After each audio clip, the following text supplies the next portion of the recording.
राजस्थान में अजमेर का Sophia girls school देश में लड़कियों के सबसे नामी स्कूलों में एक। सोफिया गर्ल्स स्कूल में बड़े बड़े रसूखदार लोगों की बेटियां पढ़ने आती थीं। राजस्थान के कई आईएएस और आईपीएस अधिकारियों की बेटियां भी यहीं पर पढ़ती थीं। शहर में रहने वाले एक लड़के ने स्कूल की 9वीं क्लास की एक छात्रा से दोस्ती कर ली।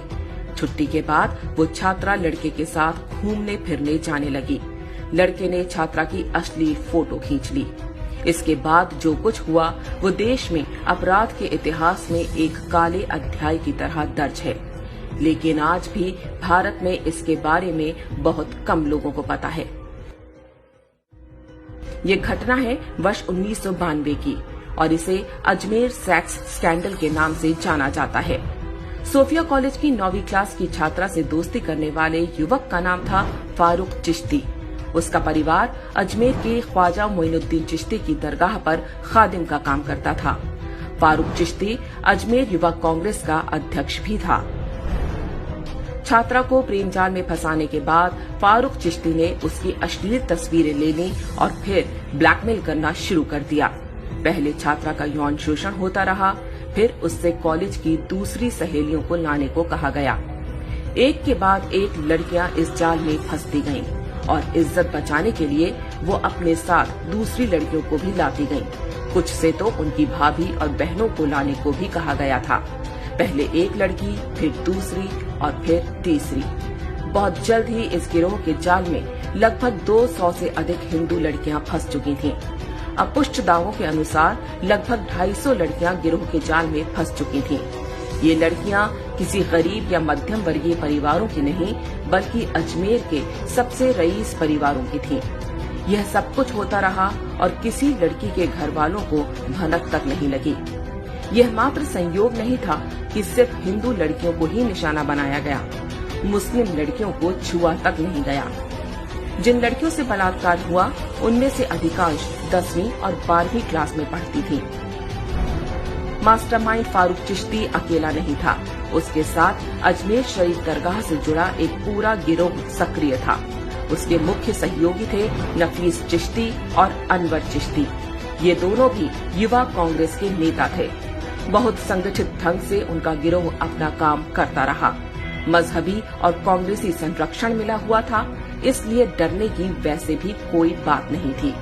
अजमेर के ही एक फार्म हाउस पर यह काम बड़े आराम के साथ चलता रहा। लड़कियों को लेने गाड़ी जाती थी और बाद में उन्हें घर तक भी गाड़ी से छोड़ा जाता था। बलात्कार के समय उनकी फोटो खींच ली जाती थी ताकि वो किसी के आगे मुंह खोलने की हिम्मत ना करें। उस जमाने में आज की तरह डिजिटल कैमरे नहीं होते थे। तब कैमरे की रील धुलने जिस स्टूडियो में गई वह भी एक मजहबी व्यक्ति का था। स्टूडियो वाला भी एक्स्ट्रा कॉपी निकालकर अलग से लड़कियों का यौन शोषण किया करता था। ये ब्लैकमेलर्स स्वयं तो बलात्कार करते ही अपने दोस्त यारों को भी उपकृत करते। जिन लड़कियों के साथ बलात्कार और ब्लैकमेलिंग हुई उनमें से कुछ ने आत्महत्या करनी शुरू कर दी। एक ही स्कूल की छात्राओं का इस तरह आत्महत्या करना ही मामले की पोल खुलने का कारण बना। शुरू में पुलिस ने 8 आरोपियों को गिरफ्तार किया। समाज में बदनामी के डर से अधिकांश लड़कियों के परिवारों ने पुलिस में शिकायत दर्ज कराने से भी मना कर दिया। जो 12 लड़कियां हिम्मत करके पुलिस के पास गईं, उनमें से भी 10 बाद में पीछे हट गईं, क्योंकि आरोपी उन्हें धमकियां दिलवा रहे थे। बाकी बची 2 लड़कियों ने ही केस को आगे बढ़ाया। उन्होंने अकेले 16 आरोपियों की पहचान की। यह वो दौर था जब बलात्कार जैसे अपराधों में कड़ी सजा नहीं होती थी।